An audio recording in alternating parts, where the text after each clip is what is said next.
A very good morning to you, Doctor. Have all of the tourists returned back home?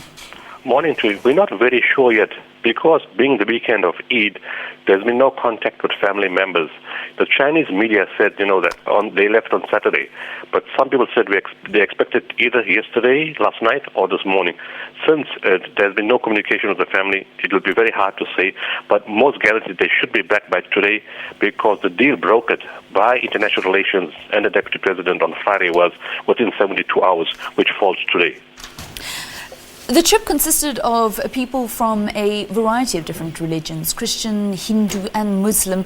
Do you think they were targeted maybe on a basis of religion? It's very hard to say. We don't have the truth. The only truth we can have is when we speak to the family members directly, because there's two conflicting statements. The family members from the UK sent out a release to say that this was one big misunderstanding, and they thanked the Chinese government, the South African government, the deputy president, and a whole lot of other people, and the families and consulates, and the British government. They went to say that they are a group that traveled China like they've traveled USA and Israel, and it was just a Genghis Khan documentary. But yesterday, or on Saturday, the Chinese press agency released something very different, to say they were watching a documentary and thereafter watching terrorist-related videos.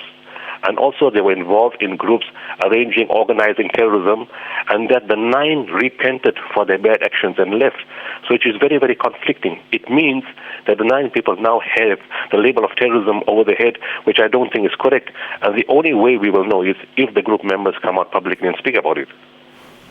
Okay, so there's still certainly some mystery shrouding this entire incident. Do you think, however, that embassies perhaps need to learn a little bit more about China and be more sensitive to their culture and about their restrictions there? I think it works both ways. Not only China. I think any government in the world should be circumspect and not arrest everybody they think, suspect people of terrorism or are interfering with the internal policies of a country.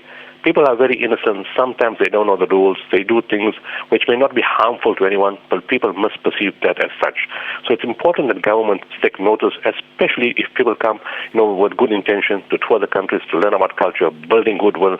So we have to be more careful, both from the tourist point of view about what's allowed and what's not allowed, and from a government point of view, they just don't label everyone, and there has to be sensitivities on both sides. And if the world bodies can look at that more carefully, I'm sure tourism will be more enjoyable for people from all across the world. All right, thank you very much for your time this morning, Dr. Imtiaz Sooliman from A Gift of the Givers. Time now for your